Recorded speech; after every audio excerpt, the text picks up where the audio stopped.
That's it. Yeah, so we're safe here. That's good. Okay, everyone all set? I'll call the Londonderry Planning Board meeting to order for May 4th, 2011. I want to point out for the benefit of the audience here, in case we have an emergency and need to evacuate this room, there are two exits on the right-hand side of the audience. If we do have to leave, we ask you to proceed through the exit closest to you, go outside, move away from the building, don't come back into. Our fire officials have instructed everyone to do so. I'd like to ask everyone to please rise and pledge allegiance to the American flag. Pledge allegiance to the flag of the United States of America and to the republic for which it stands, one nation, under God, indivisible, with liberty and justice for all.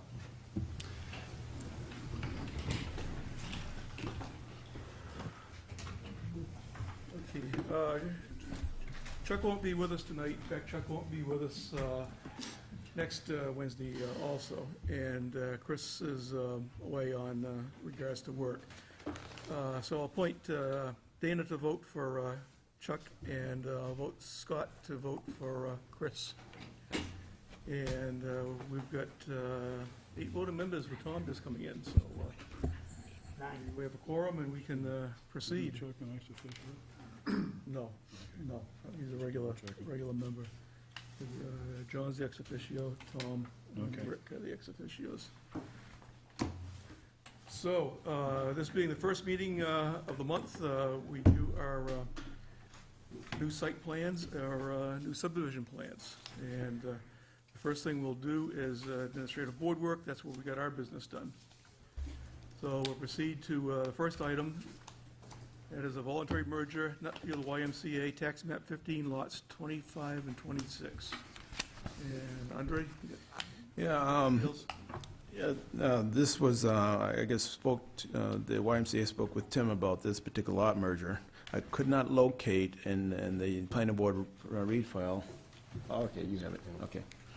There is one here. I just couldn't locate it in the planning board We're all read set file. now. But we're all set. It's under one ownership. The owner has signed off on the plan, and therefore, everything's in order for the board to approve this merger request.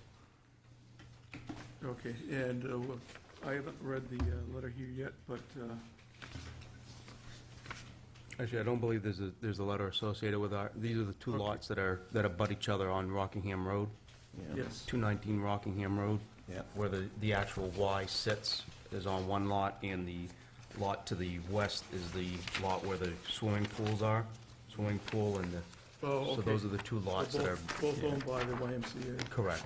So those are the two lots that are proposed to be merged. Yep, easy to make it voluntary that way. Yeah.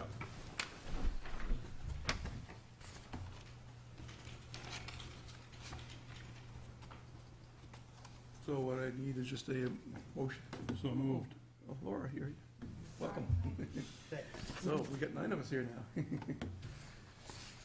Okay, I have a motion by Dana, second by Rick, to approve the voluntary. I actually got the chairman sign the merger letter. Any discussion by the board? All those in favor signify by saying aye. Aye. All those opposed say nay. Abstentions, show as affirmative, and the voluntary merger will be duly signed. Thank you. Thank you. Okay, next we have an extension request from Allbird Subdivision. Requested additional 1 year on a conditional approval, and that 1 year will carry to May 7th of 2012.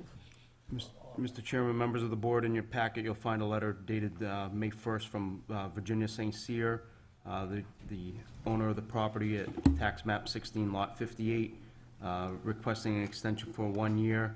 I'll read her letter into the record. Dear Chairman, please accept this letter as my request for an extension of 1 year. As you are aware, the market at this time and since the approval of these plans have been slow, to say the least. It would not have been a good time to start this project. I hope the board will consider my request and grant this extension. If it is necessary for us to attend a board meeting in this regard, please let us know. Just for the record, again, the plan had been conditionally approved back on May 7th, 2008, and did receive a 1 year extension, has already received a 1 year extension, which expires again on the 7th of May. Mrs. St. Cyr, I know, is here in the audience if there's any questions of her. That's it. Okay. Board have any questions? I think it's just due to the economic climate. We see a lot of them, so. I'll take a motion then for a one-year extension to the Alberg subdivision. So moved, Mr. Chairman.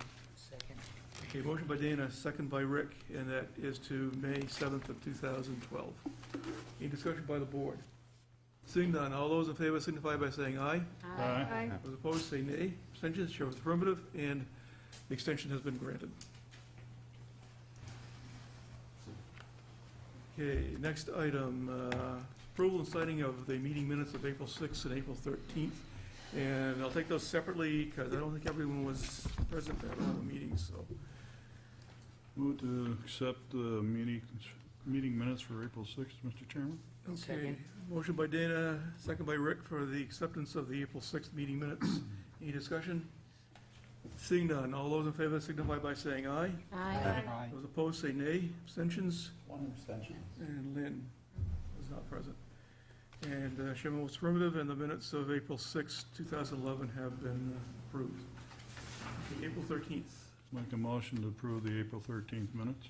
Second. Okay, motion to approve the April 13th minutes by Dana, second by Rick. Any discussion? Seeing none, all those in favor signify by saying aye. Aye. Those opposed say nay. Abstentions? Me. And Mary and John were absent. And Kevin was affirmative, and the minutes of April 13, 2011 are accepted. And Lynn, you're our assistant secretary, you can put your signature on those, they'll be officially official. Okay, next item we have is discussions with town staff. John, do you have anything? Nothing this evening? Andre? Just a couple items, at least one item. I handed out to you a release of the census information for the county and the towns, I should say the most populous cities and towns in New Hampshire, and Londonderry being one of them. Also attached was a map showing where the significant, what communities, what is the most significant increase in population.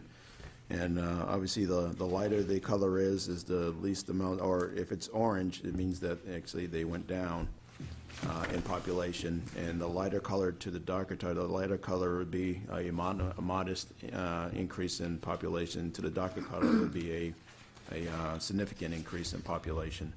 And as you can see on the map, those communities in the western to northwestern part of the community show significant growth. There are smaller communities, but they did witness a significant amount of growth. For Londonderry, actually, we grew by 3.8%, 3.8% since the 2000 census, which unfortunately dropped us from number 9 largest community in the state to number 10. Hudson just moved ahead of us by 300 people.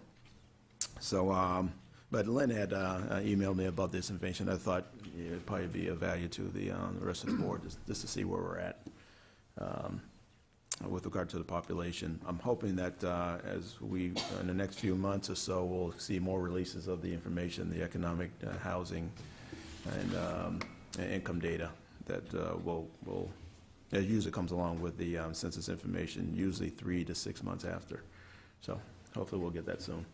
Yeah, I was kind of curious about population data too, I mean, age data. You know, Yeah. school enrollment seem to be going down, so if the population's growing, an older population's moving in, or maybe younger people without kids, I'm not sure, but I was just kind of curious to see how the data played out. I'm very curious to see that as well, because we've seen over the last 2 decades that the household size has decreased in every census population data points. So I'll be interested to see if that continues its decline. And I think our persons per household in the 2000 census was 3.05 persons per household. Be interested if that is maintained or is actually lowered. So, but as soon as that information comes out, I'll make sure the board gets a copy of that. It's interesting that almost the same number of people that moved out of Derry moved into Londonderry. Usually what happens is you sneak over the border. And it's interesting because, let's see, it's, was it Dover, it's up by 11.5%. In Bedford, 16% increase. Milford, almost a 12% increase. Durham, 15.5% increase. Windham, about 27%. 77%, I know. It's See, amazing. the thing is, we're seeing growth everywhere except Salem.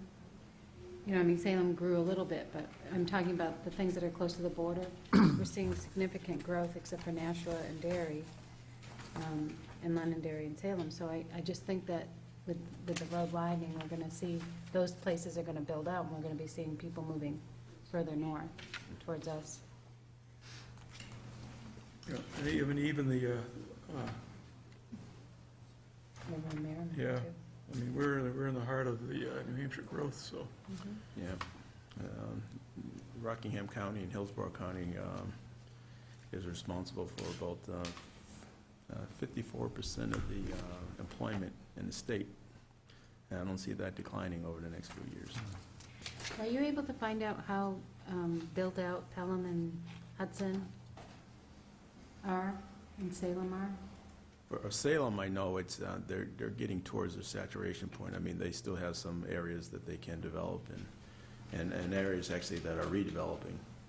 And, but as far as Pelham and Hudson is concerned, no, I gotta get some information on them.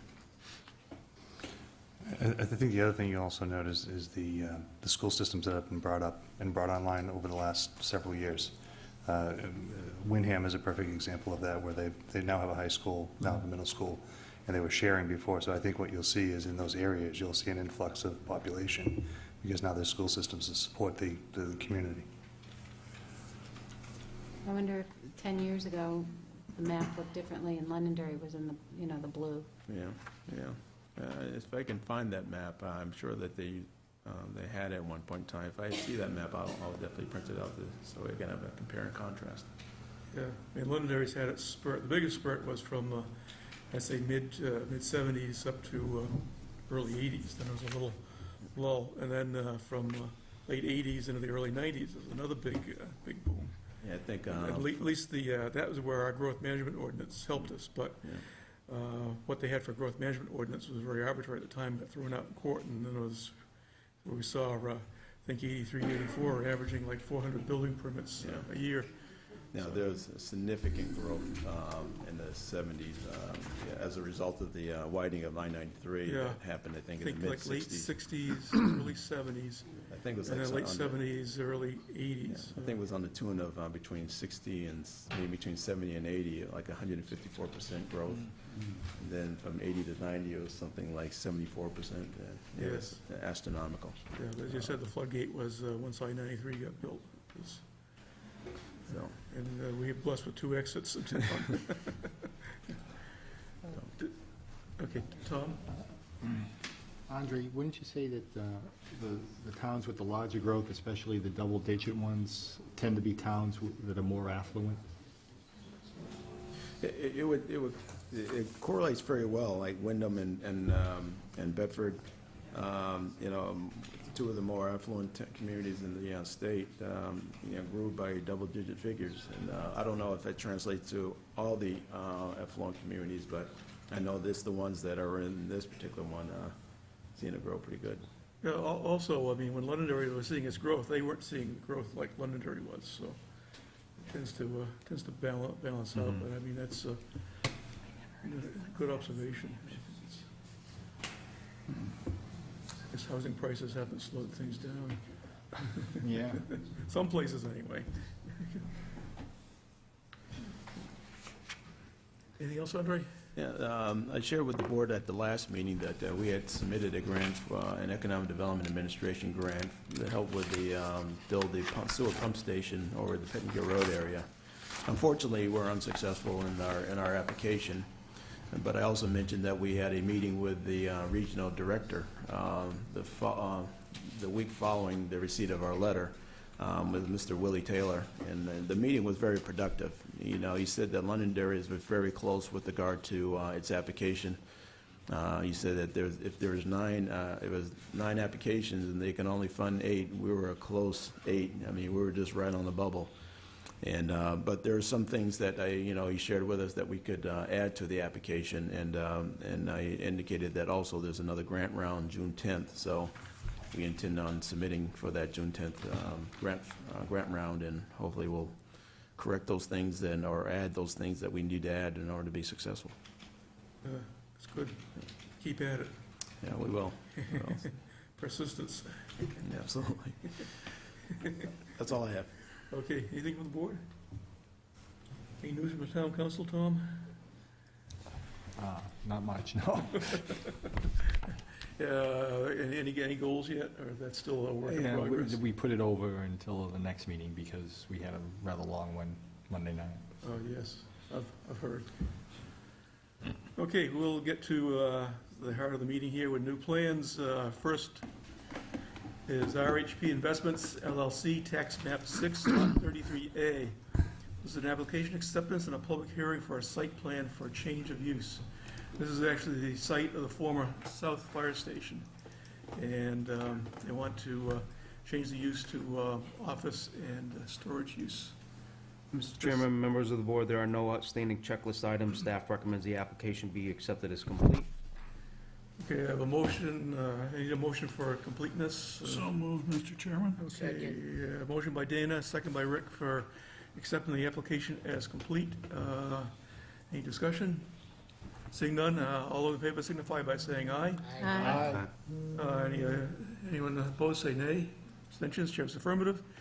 And the application has been accepted as complete. By statute, this starts a 65-day window in which the planning board has to render a decision. And it also starts the public hearing for it.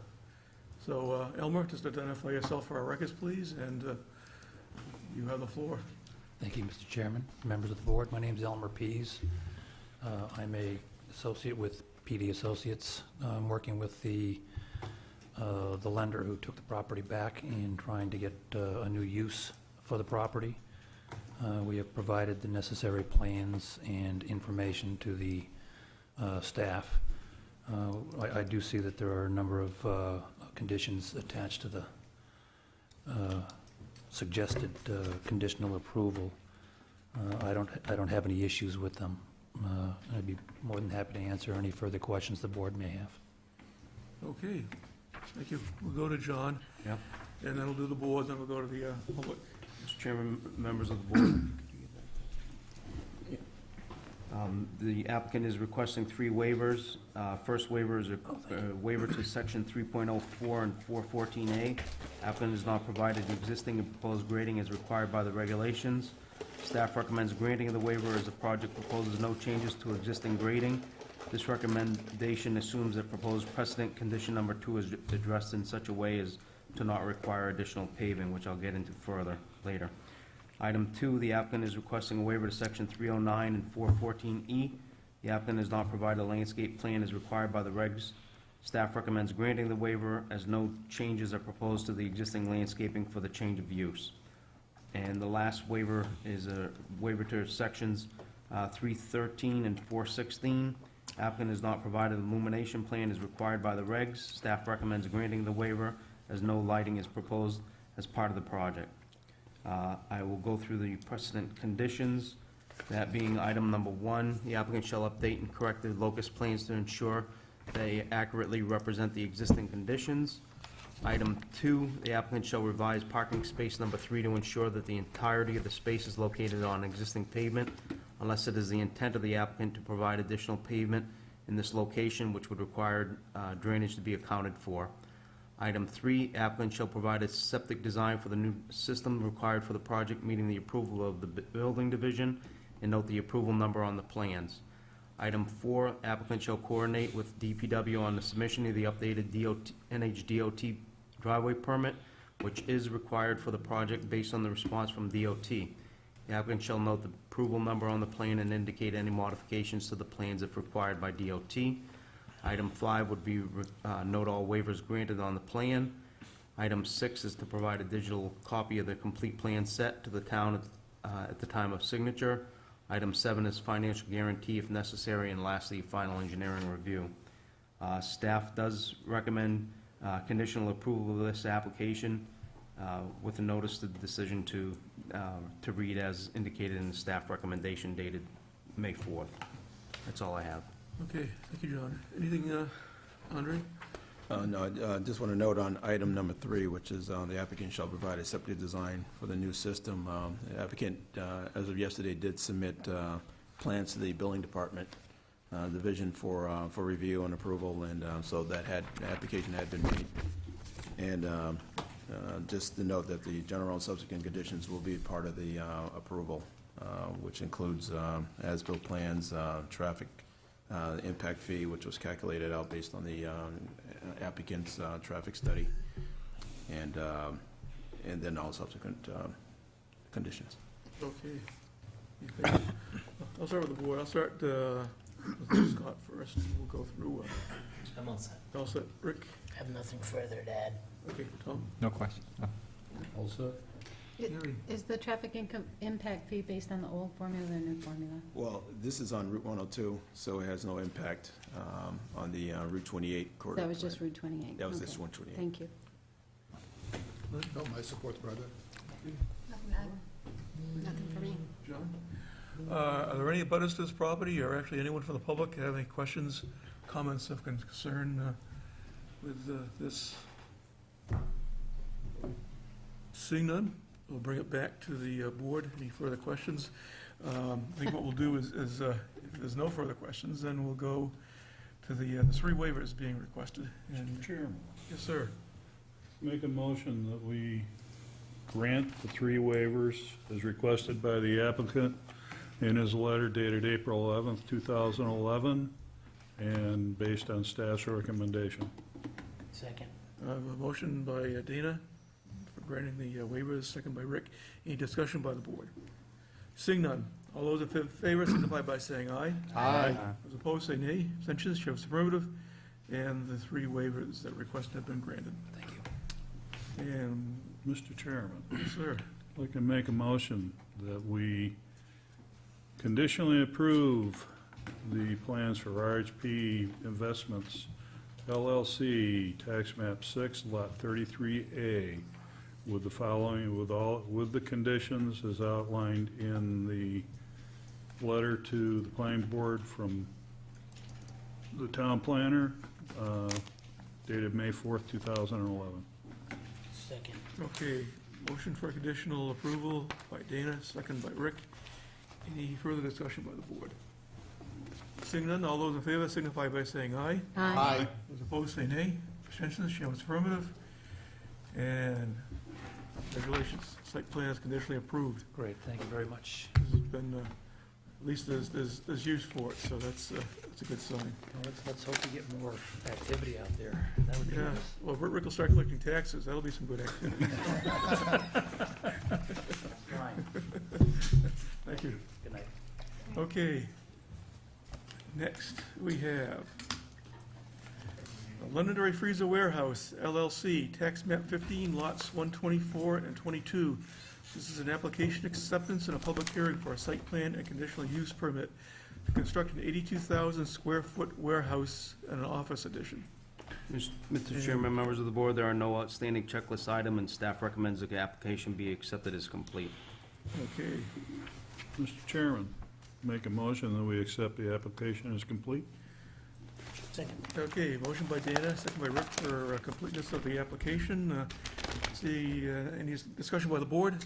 Seeing none, all those in favor signify by saying aye. Aye. Those opposed, say nay. Abstentions, shows affirmative. And the application has been accepted as complete. And just like the previous plan, there's a 65-day period in which we have to render a decision, and it starts the public hearing.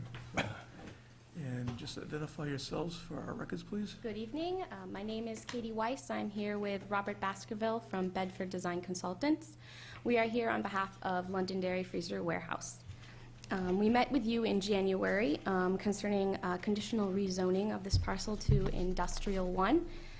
We went to the town council and were approved on March 3rd for conditional rezoning to Industrial 1, condition on this site plan. This project is very similar to the one we showed you at the conceptual review. The driveway entrance The DOT, we have a widening permit from them. There were some previous issues with the turning radius and the grading in this area, and we've improved that. We've also increased the width of the driveway to 28 feet. This is due to the last decade or so, most trucks have gotten wider, and it's a safety concern, so we are proposing a 28-foot wide driveway. The trucks will enter the property and go off to the right to shipping and receiving, where they previously went to the existing docks. And then to the left is the new proposed addition with office in the front. There are 17 parking spaces for employees, office employees, quality control employees. And beyond that is the fire access. We met with the fire chief, and this is the access that he wanted it to extend around the back of the building that far. There's a large retaining wall also on the property. It is, as you are taking the turn from the parking area to the fire access, it is a poured concrete retaining wall. It's about 7 feet high in the center, and it tapers down to about 1 foot on either side, just to let you know about that. Drainage. The drainage for the roof is all to the bottom. There's a large pond there that's just for the roof mostly. Drainage on the road, access drive, and drainage from the parking area are going to 2 separate bioretention areas that are also detention ponds. So those will handle the treatment of water from other paved surfaces on the site. And both locations, all ponds will discharge to the wetlands, which are in the bottom right corner. We have received our alteration of terrain permit, and we also have our DOT permits. There are no wetland permits required for this project. We've also met with the Heritage Commission and been approved. And that's about it, if the board has any questions. Okay, I'll start with John Delandre at the board, and then the public. Mr. Chairman, members of the board, the applicant is requesting 2 waivers. Waiver number 1 is a waiver to section 4.01C. Applicant has not provided a plans at 1 inch equals 40 scale as required by the regs. Staff recommends granting of the waiver as only the site overall plan is at a 1 inch equals 50 scale, which allows the entirety of the project to be shown on 1 sheet, and all other sheets are provided at the required scale. Second waiver is to section 311G1. Applicant has not provided 10% interior parking lot landscaping as required by the regs. Staff recommends granting of the waiver as the parking area is set far back from the Rockingham Road, is well screened from the perimeter landscaping provided on the site. There is 1 conditional use permit that is being requested as well. The applicant is requesting a conditional use permit to reduce the number of required parking spaces. Such deviations are permitted by the CUP, provided the applicant meets 2 of the 3 criteria from section 310.11.2 of the zoning ordinance.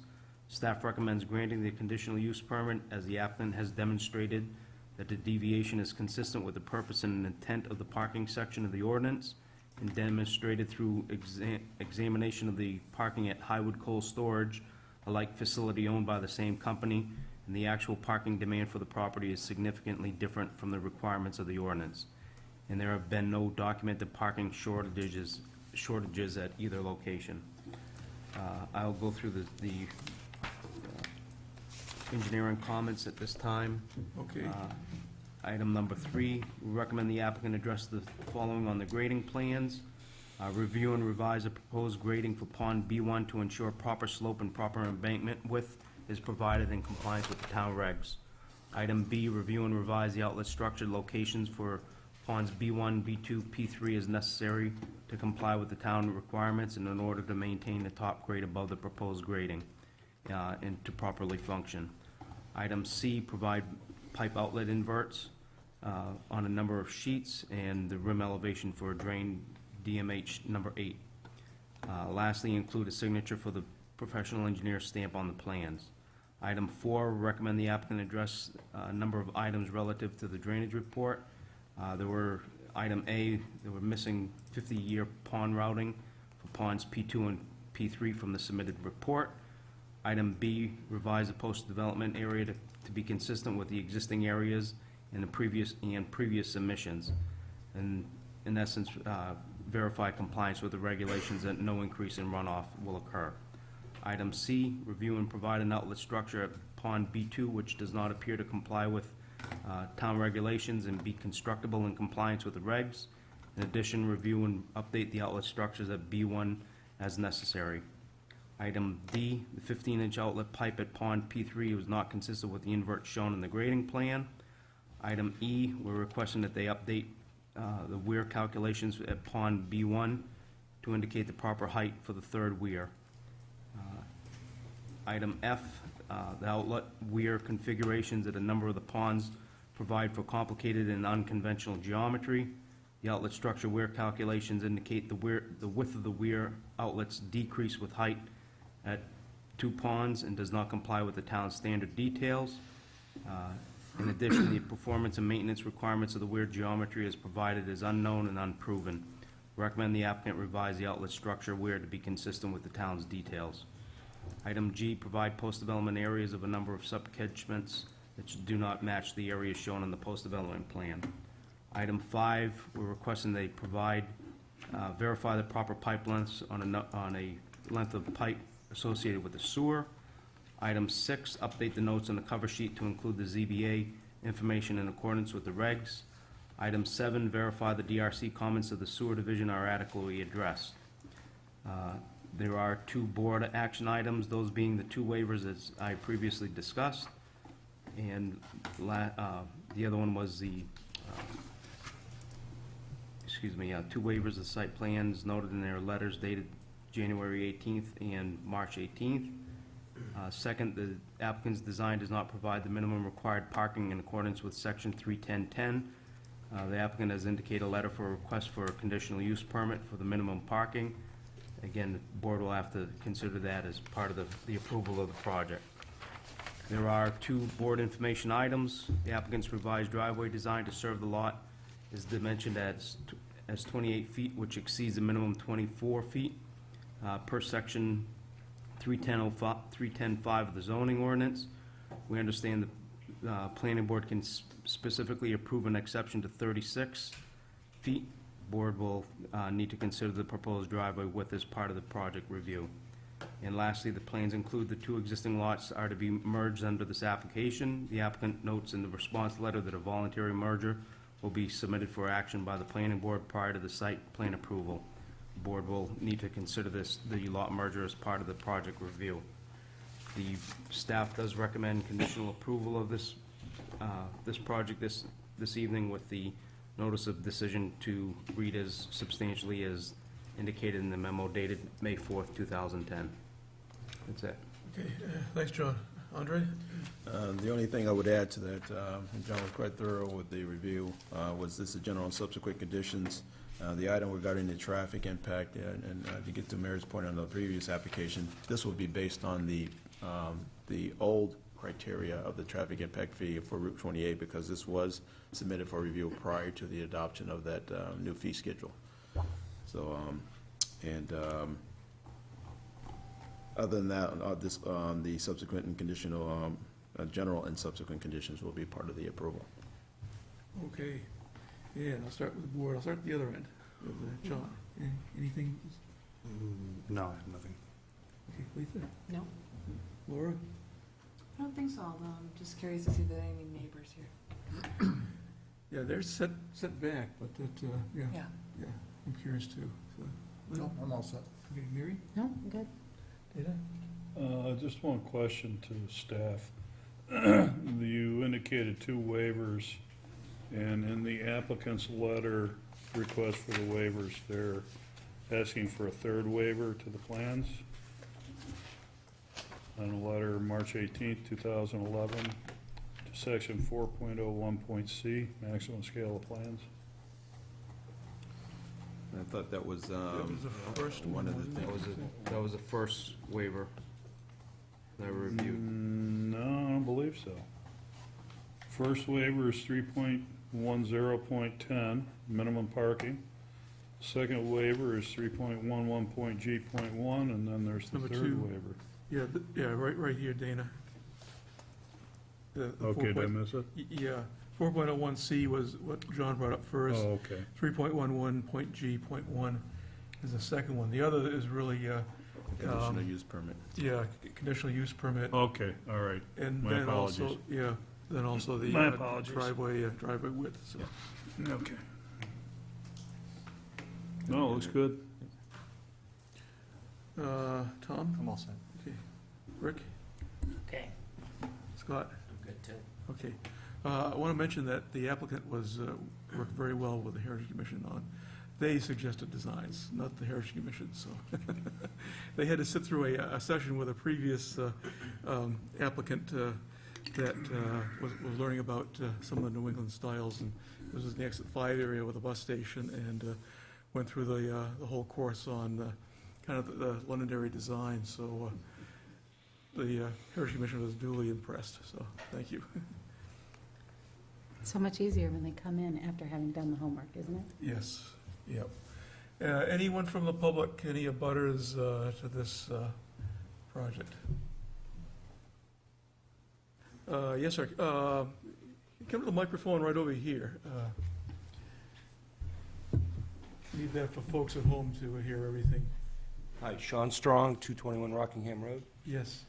Just here to observe the process. Oh, okay. I'm in support of Ed. He's a good friend, so I just want to help him through it if I needed to. Just, that's it. Okay. He's a very good neighbor in town, so I know.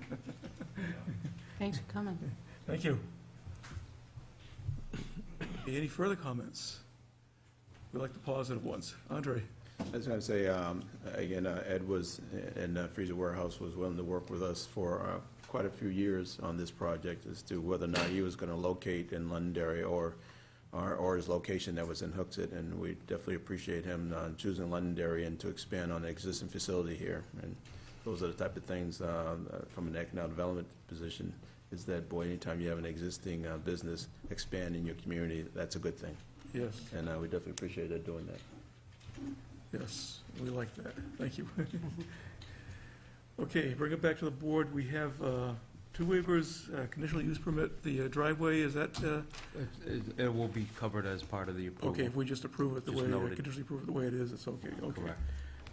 Okay, Mr. Chairman, Yes, sir. we can make a motion. Let's do the conditional use permit first. Yep. We grant the applicant's request for a conditional use permit based on staff's recommendation and the applicant's letter dated January 14th, 2011. Second? Okay, motion by Dana for the conditional use permit, just second by Rick. Any discussion by the board? Seeing none, all those in favor signify by saying aye. Aye. Those opposed, say nay. Abstentions, show of affirmative, and the conditional use permit has been granted. And with the Okay, two Mr. waivers. Chairman, I can make a motion that we grant the applicant's request for two waivers based on staff's recommendation and their letters dated January 18th, 2011 and March 18th, 2011. Okay, motion by Dana, second by Rick. Any discussion by the board? Seeing none, all those in favor signify by saying aye. Aye. Those opposed, say nay. Abstentions, chair was affirmative, and the two waivers have been granted. So we'll go right to the plan itself. Mr. Chairman, I'd like to make a motion that we grant conditional approval to Freezer Warehouse expansion, tax map 15, lot 124 and 22, based on the DPW memo and recommendations to the planning board from the Director of Public Works dated May 4th, 2011. Second? Motion by Dana, second by Rick. Any discussion by the board? Seeing none, all those in favor signify by saying aye. Aye. Aye. Those opposed, say nay. Abstentions, chair is affirmative, and the plan is conditionally approved. Thank you. May I ask if we could hold a special meeting for signing of the plans and the lot merger as well, sometimes? I think we can arrange that. We've done it in the past, so Okay, thank you. we'll What try to... Katie will coordinate it through staff, and once conditions Yeah. of approval have been met, Tim will send out an email to get Okay. a form going. All right, thank you. It'll be one of our short meetings, so. Yeah, but we've done it a number of times, and it's not a problem. We appreciate that. Okay, welcome. It's been a pleasure working with the staff and the board. We appreciate it. Thank you. And Thank you. likewise here, so. Okay. Let's see. Any other business to come before the board? Mr. Chairman, I apologize that I wasn't here for the 13th meeting last month. You know, I was in Washington, but I appreciate that you all went very late because of Woodmont Orchards. I'm wondering if it isn't appropriate for us to decide, while we're going through this, to have the third meeting in the month and just dedicate that to Woodmont, so that we're not holding other people up. I mean, I see that they're first on the agenda for next week. Yes. And so that's terrific, and they'll have, you know, we'll have time to speak, but if it goes 2 hours or whatever, you know, that discussion goes forever, for however amount of time it might be, we have people sitting, you know, in the audience for the other 3 items. Just because we know that this is taking time, I know you talked about it, but Yeah.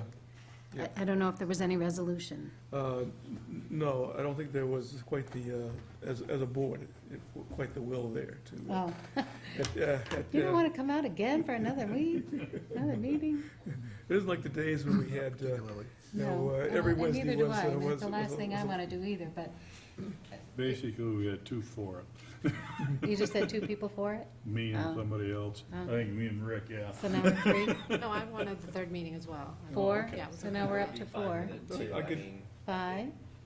I just think that it's so substantial, and there's so many people that want to talk about it, that in looking at it, I mean, Chinburg, that could go for a while. That could be a There's lot there, lengthy, too. there's a lot there. I mean, I wouldn't be opposed to it, and I know I've missed a lot because of traveling, so that's why I didn't speak up, because I'm not, you know, I had missed a lot of meetings, but I think it would be worthwhile if we could do it.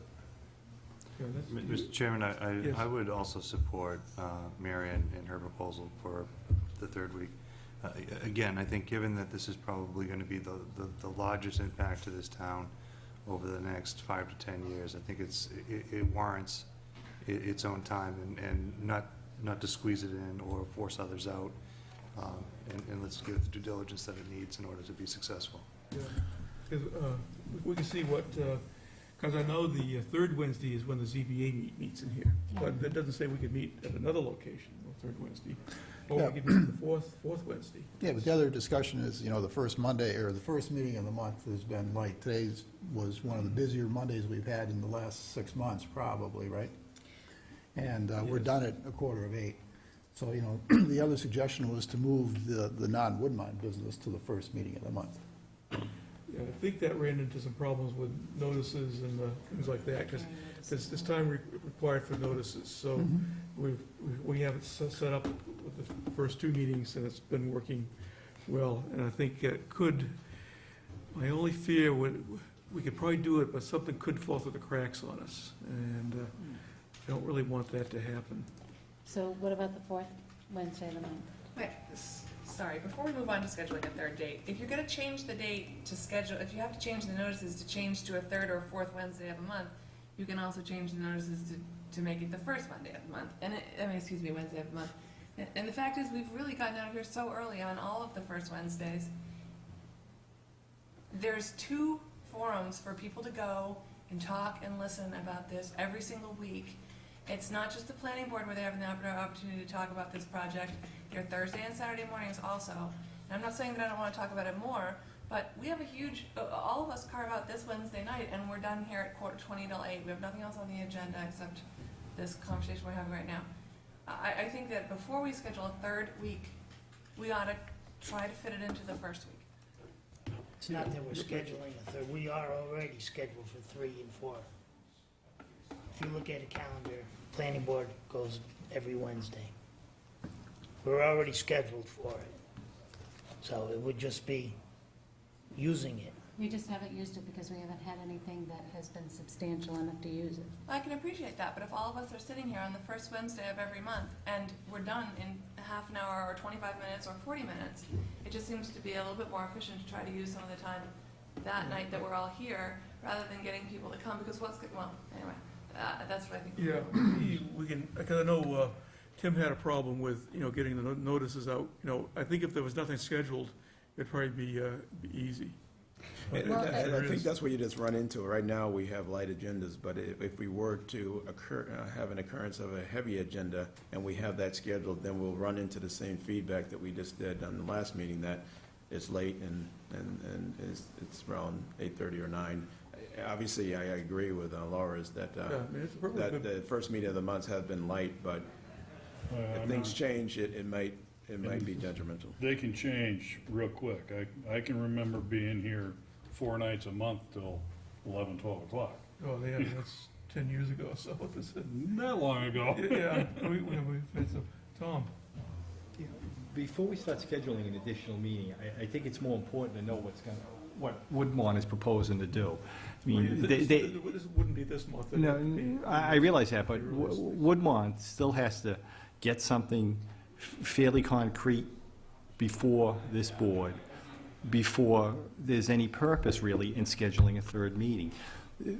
People can go and talk about conceptual designs at Woodmont's roundtables here. But we're supposed to be doing something about what's actually going to be planned. So until they get something, fairly definitive here, I don't really see a point in scheduling a third meeting just to have another opportunity to supplement the Saturday and Thursday meetings that they have. Well, John or Andre, once they submit their master plan, Correct. does that start a 65-day clock the same? Yeah, it Same as does. everything else? So it was. Okay, Yes, it does. and how close do you believe they are to submitting a plan? Based on all the feedback that they've got, because I think at this point, people are saying, okay, move, get I going. think we're at the point where we have to do something. Right, Yeah, so, I think they're at a point where I think we're close in the concept stage, and again, this is a voluntary concept step, just like a conceptual hearing that a applicant will come before the board to get the board's input, and I think this is a voluntary phase. I shouldn't say voluntary, it is one of the requirements to have a concept plan, but then you can quickly move into the master plan.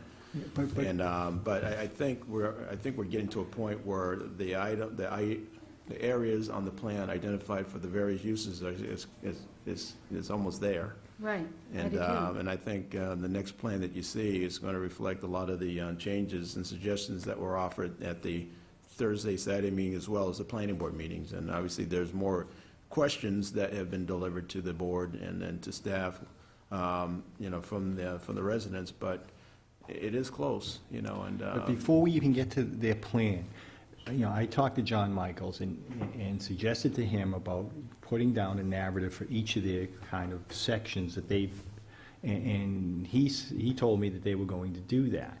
Right now, those sections just show maximum possibilities. And if you add it up like I did, all the potential residences, it's 2,350 residences they could have there. They're not even talking about that. They're talking about 1,300. So before they even apply, send in their final master plan application, at least they should have some definitive idea. If they know they're only looking at 1,300, they should be able to give us some kind of concept of what their sections are going to be. And then I think we can start having an additional meeting to just discuss that. But otherwise, just to have another section where they don't even know what they're proposing yet, and people are getting last-minute information, it just seems to me to be a waste of a lot of people's time. I've said this to them, and I'll said it again.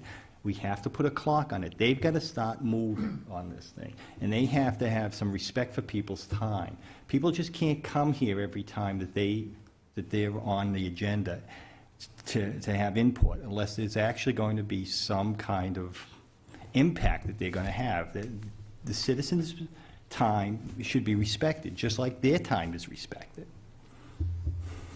Yep. And we've on the staff level, we've had similar conversations. I think as an applicant, I think they're attempting to be generous with their time, just to make sure that the input, they allow enough time for citizen input. But I think what they're hearing from the citizens is, well, just submit your plan, whatever it is, and let's go through the review process. And if I'm wrong on that, I'm sure that. I think it came through clear Yeah. at the last meeting. It's time to do something. And I think people have had their input, there's been probably ample opportunity of input. I've never seen a developer like this before asking for input, and I think they're still reaching out, but I think it's time they started putting something together and we started doing something You also. can't fine tune it unless you know Yeah. what we're dealing We with. gotta deal with something concrete before you can really come up with a product. So perhaps we should just see what they come in with on Wednesday, what kind of reaction they'll come in with, Yeah. and then we can make a decision then. Yeah. But I think that I think once they have a plan, it's gonna take us a tremendous amount of time once all those site plans start coming in for those master plans. And that's why I'm thinking that we may need that third meeting at that point.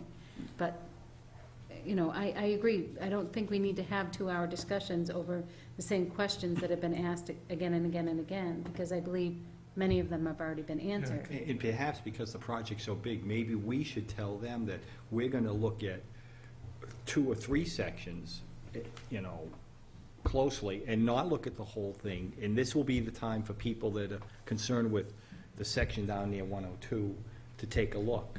Okay, well, first we have to approve a master plan before we can be looking at different But sections. there's nothing that says that they have to submit the plan on a certain date. They can have a fairly defined plan before they officially submit it, and we can have people look at that as a preview. There's nothing that prevents that in the regulation. It's when they submit the plan that the clock starts. Right. And we can ask them, don't do it, or don't formally submit it yet. Let's see what you're looking at. Let's have people get an opportunity to look at it so that they're not confronted with looking at it the night of the meeting when this thing goes up on some. And I but I think think that's the where problem- I think that's where I don't know, maybe I hesitate to call it confusion, but what we're hearing is say, well, submit your plan, you know, give us what you're gonna submit, but then I hear you say, well, don't submit your plan, submit a portion of the All plan I'm so they can saying work is, on there's it. some formal portion of me filing it, I imagine, with you. Why can't they say it's a preview, it's a draft, but here it basically is? What's wrong with them doing that? I think they have Could been be- doing Yeah, that. that's what I mean, their plan is their 629 acre plan Right. is what they're gonna be submitting. Well, with all due respect, that isn't their plan, because when you look at their plan, it says a maximum of 2,300 homes. And I've been at their meetings, and they're talking about 1,300. Right, Yeah, and What they've is it? explained that. And Well, from a but- staff but- perspective, we Mary, asked the same What is question. it and where is it? That's what I want to know. That's what people want to know. Is there Right. going to be a freezer warehouse across the street from them, or is it going to be residential? They need to know, people need to know that so that they can have an opportunity to say, I object, I don't like this. Right, and I was not here the last meeting, but the meeting before, I believe we honed down the different sections and what would be acceptable in those certain sections. Until we approve a master plan and they bring forward site plans, you can't get that But specific. having multiple choices doesn't mean that that's what he's going to do. What I would like to see is what he's proposing to Can't- build. I don't believe that he can be that specific until he comes in with a site plan, and until we approve the master plan, they can't come in with site plans. Yeah, but he's got 600 acres that he's gonna play with over the next 10 to 15 years here. Right. Right? To honestly believe that he's gonna be able to come, and I'm going down the road with Tom here, to say that he's gonna have a master plan and we're gonna approve everything that he can do to that land, that 600+ acres, right now, it doesn't make sense to me.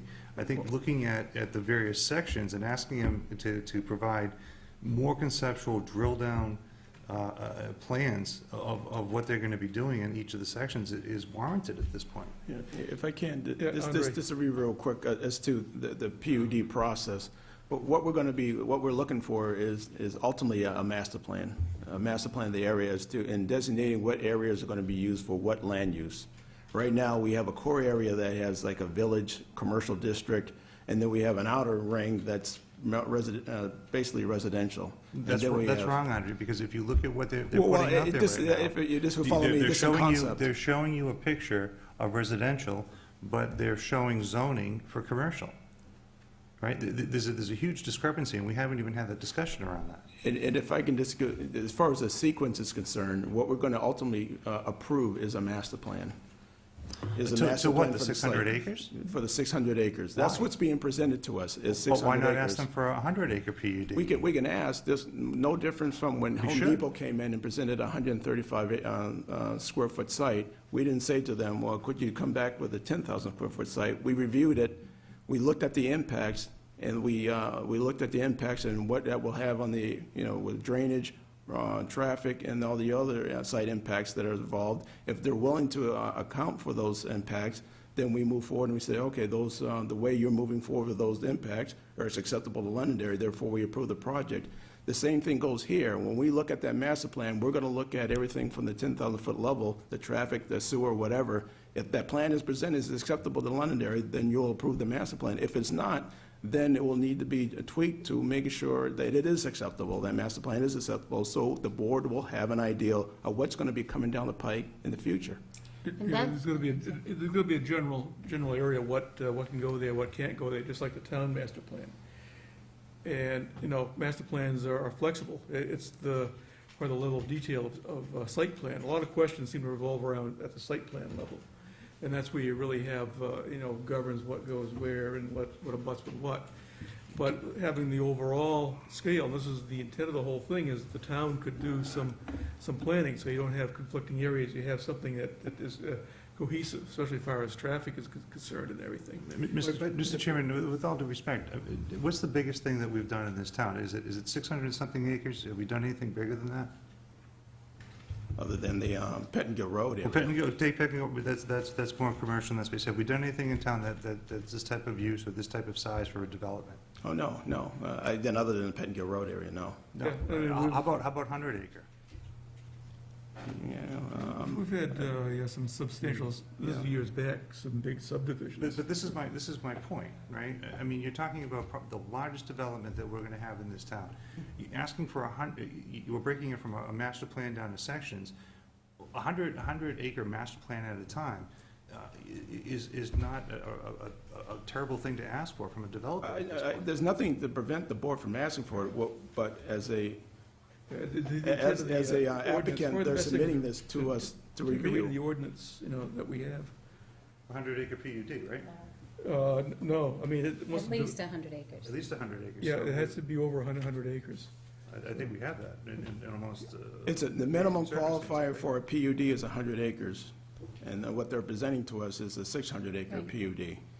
And again, after we look at the master plan and we look at all the impacts from that master plan, we could decide that, you know what, the impact of this 629 acre PUD is going to be such a scale and have an impact on our infrastructure that we could recommend that, one, that it be downscaled to make it more acceptable to Londonderry based on their impacts, or you deny it based on its premature and scattered. We just couldn't handle a master plan that size.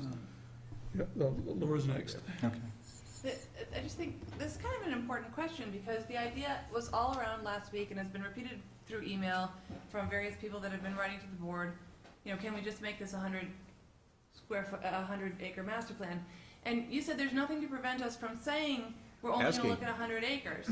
Asking. For asking for 100 acres, but whether you're opposed to this plan or not, I mean, if someone sells a huge tract of land and then you say, well, we're not really interested in having that many houses, so we're just gonna have you, we're only gonna make 10 acres of it developable. I don't understand how that's going to play out. I really don't understand how you can say to someone who's interested in developing 600 acres, we're just gonna talk about 100, because we can't handle it to talk about 600. That doesn't make any sense to me. And you might as well tell them to go take a leap, because they're not here to develop 100 acres. They're here to develop 600 acres.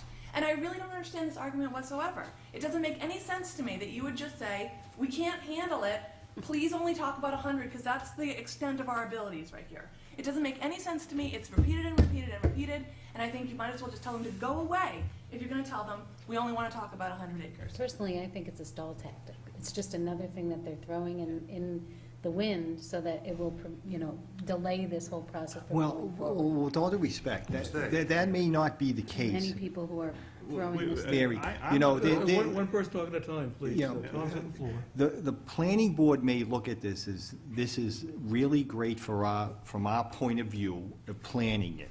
And the developer may say, it's really great for me to make this whole, project in one kind of fell swoop.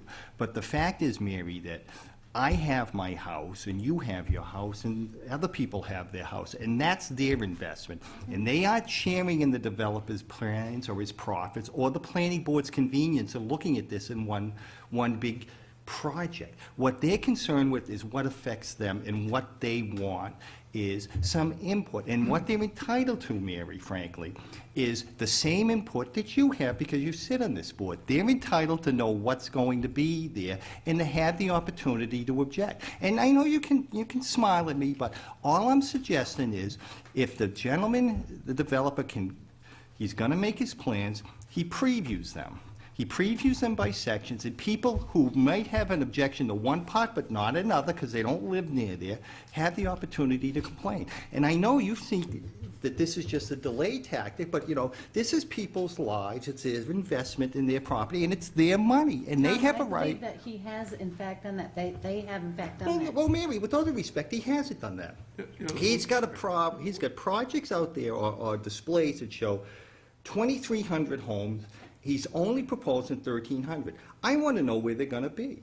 Okay, and I don't want to, this is not productive at all, Tom, but he has Well, explained to well, him, we're- he has it's not a explained, debate. no, but he has explained why it says 2,300, and that should they build 600 in one section, that means that out of the 1,300 total, they only have 700 more to go. And that in theory is great, Mary, but where are those 600 going? Are they going down to the other end of town, or are they going across the street from me? They're That's all I'm going- asking, is that people get to Right. see an idea of where it's going to be. I don't think that's much to ask from the gentleman. I don't think it's much to get, but from And this I board. think the master plan that he presented, and we went through section by section by section, and we said, this is acceptable in here, and that includes single-family and multifamily homes, and this is acceptable here, and that includes retail and light industrial, and this is acceptable here, and that includes whatever it includes. Except for one thing, that's multiple choices in the places where it might be across the street from me. But right now, you have multiple choices in the places that might be across the street from you, if they are AR1, or if they are commercial, or And if right, they are and- industrial. But what he's proposing, you're saying, we're gonna develop this thing in one fell swoop. No, I'm not. Well, And he's not either. well, no, that you're gonna plan it in one fell swoop. We're and if- gonna master plan it in one fell swoop, and then we are going to It's just like the town's Site master plan it. plan. In fact, Scott wanted to speak. Well, I think there's a lot of confusion about what the master plan is. It's just an outline. That's Yeah. all it is. It's a template.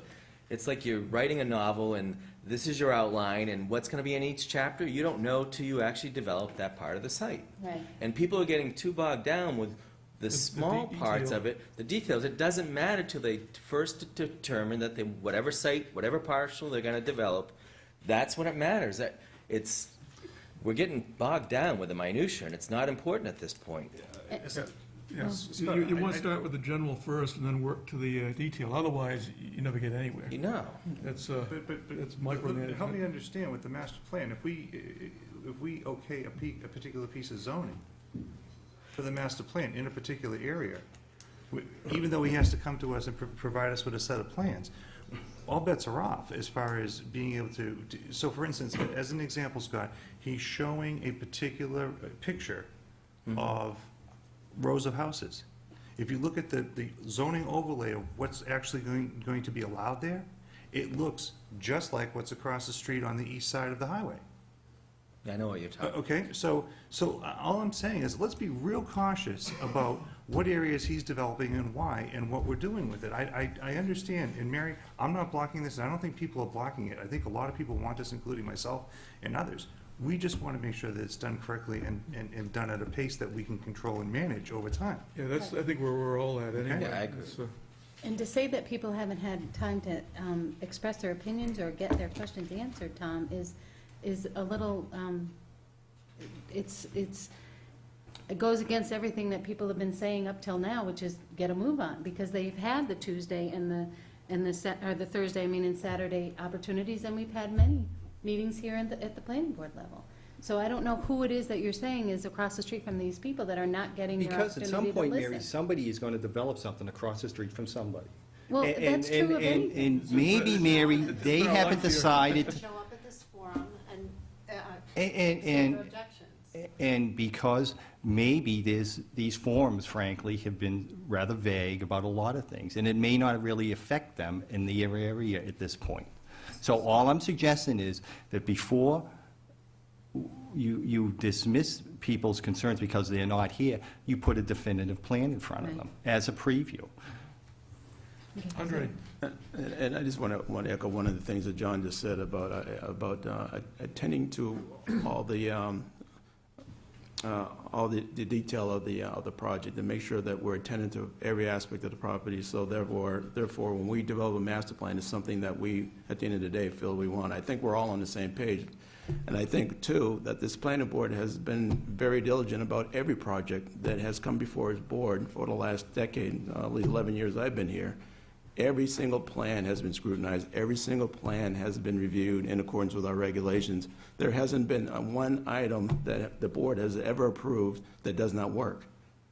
And the same thing, the same attention to detail, the same attention that we give to each and every plan, whether it's a master plan or site plan, will be done. We're after the same goal. We don't want to approve a master plan that does not work. Or we don't want to approve a master plan that's going to take away something that other areas of the same area that we're looking at, Route 102 and so on and so forth, could not survive, meaning that all the sewer is being utilized from this, therefore nothing else on Route 102 can operate. We're looking at the same thing. We don't want that to happen either. We want the best possible project. Therefore, when we develop the master plan, we will develop rules and regulations for every district that is approved under that master plan. So when it does come in for the site plan, we'll have a set of rules like we do right now, a zoning district that says you have to have an acre, you have to have certain setbacks, you have to have certain parking, so on and so forth. All those things will be attended to. So when it does come before the board for the detailed site plan, those rules are in place. And that's going to be predicated on the master plan. What uses are going to be in this particular district, what's going to be allowed and what's not going to be allowed. Those are the things that will be derived from that master plan. So when you say all bets are off, no, the bets are going to be in there. So for if we designate an area a village commercial district, we're going to define what is in that village commercial district. So when they do submit site plans, it's going to match those regulations. Yeah, one of the things we need to do, speaking of master plans, is we need a representative from the planning board on the master plan steering committee. This is the master plan for the whole town. And I don't know, I'd accept volunteers, or if anyone's interested, email myself, Andre, Tim. We're going to get started with that pretty soon, too. Yeah, because I think Tim's letter went out to all the boards and Yes, it committees, has. and And a lot of the committees have we're also looking responded. at for three large appreciate that. candidates, preferably someone from the north part of town, someone from the central part of town, and someone from the southern part of town. Not necessarily a board member, though, right? Not necessarily, no, because the three at-large members be. are not on any board or anything. They have an independence, so to speak. When is that scheduled to start, Andre? Once we have, we want to, come June, we want to have the steering committee in place so we can start moving forward with putting together the RFP that's going to go out and also go over the outline of what we want to accomplish in the master plan, obviously. The tone has been set by the planning board, but obviously we want the steering committee input on that as well. Yeah, the previous master plan, the 2004 master plan, Dana was the representative Yes. from the planning board at that time. Is that, you're going to go for Dana's that had again, Dana? experience with master plans. Well, I think all of us at that time had plenty of experience with master plans, so. It's true, and it was definitely a learning experience. And based on that, and I know how long that took, you know, the master plan for Woodmont is really no different, other than it's for a developer. And we spent over a year going through it, and we looked at all aspects and basically planned out what the future of the town was gonna be. And now we're updating it again. And true for the PUD master plan, the developer may not want to change it. They can come in 5 years, 10 years from now and want to go redo it or revisit things. By the same token, we can ask them to review it, and they may or may not. That's, once the master plan is approved, that is their prerogative. But But it can be changed. Actually, for the last 20 years, we have operated under 3 different master plans in the town. 2004 is the latest one. Latest one. One before that was 97. I think before that was 84. I think there was a little revision to it in 88, I think. 88, yeah, there was 84, and then they addressed it Yeah, again in was 88. tweaked a bit, because, so you can do it, the state requires you to do it at least every 10 years. Yeah. And I know through the rapid growth and everything, I think it was, we got a little sooner than 10 years. There's one thing I want to say in regard to Woodmont before we leave it totally and go home probably.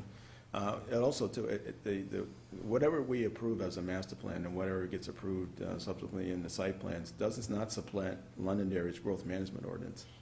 Right. So it's still in place, it's still intact. And I said the same thing at the design charrette as well, when they had their first and second charrette. It made the same statement that it does not supplant our growth management ordinance. So if it's single-family housing, there's no more than 15 a year. If it's That's also our multifamily, and phasing ordinance. it's whatever that limit is that's how many they can get per year. And we also have a cap on elderly housing as well. Correct. And that's, So there are other dynamics in place that will prevent something disastrous from right, happening. well, and to Tom's point and everything, even though the master plan may, in this one area, allow commercial, retail commercial, along with residential single family, I can almost guarantee that if they came in with a site plan to put, they've got a small, housing development, and they want to plop a manufacturing facility right in the middle of it, they would get an awful lot of pushback. I would think. I don't know of any member on this current board that wouldn't be pushing back. What would be our recourse? John? The question I have, what would be our recourse at that point? Let's say they would get pushback, but at the end of the day, and I use this example with them actually too, Dell shows up on our doorstep and wants to put a manufacturing facility where it's zoned for that, in phase 2. And it has to come in front of us for approval and so forth, and we push back on it because there's residential all over the place. What's our recourse to say that's not a good idea? We just say this is not a good idea, it's not consistent with the master plan, because usually when we change zoning, there has to be consistency with the master plan to change, let's say, a AR1 to, let's say, light commercial or something. Or, we've even changed some, I think it was C2 up in the north part of the old village to residential, because that seemed to be the more appropriate, the way things have grown, it was more appropriate.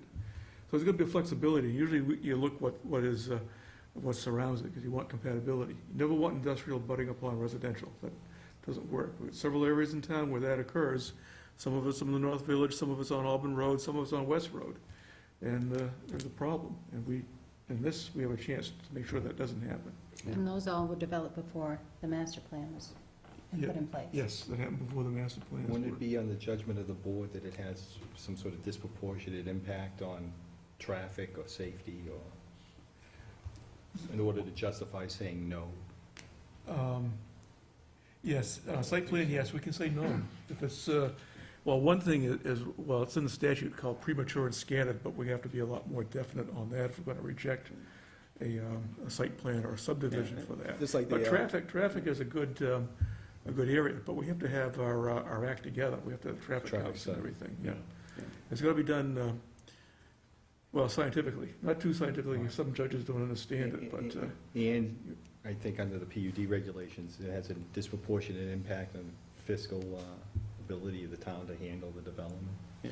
And Right. it's, you know, If you much want- like, That's why we got growth management, because when we were growing back in the 80s, we couldn't have, taxes were like second or third highest state, at least where tax rate would have gone down.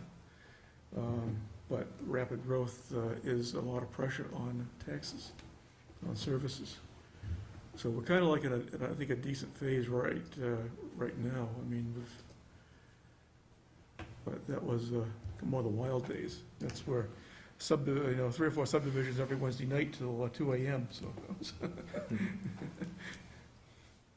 but it's like anything, the board does not give up its site control authority or site plan issue or subdivision control or its impact on the community, much like if the hospital is presented, we allow for a hospital, and the hospital presented, and we say, boy, it's gonna have a dramatic impact on our ambulance service. Therefore, we need another 3 ambulances in order to accommodate your particular development, and they're unwilling to put forth 3 additional ambulances to facilitate their development. The board can look at that and say, well, then it's premature and scattered. We don't have the ability to meet your needs, and you're unwilling to meet your needs through the expansion of the infrastructure. Therefore, it's premature and scattered. Yep, as long as we can justify it and we can say no. They can take us to court, but we want our ducks in order first before Absolutely. we want to win. Document everything.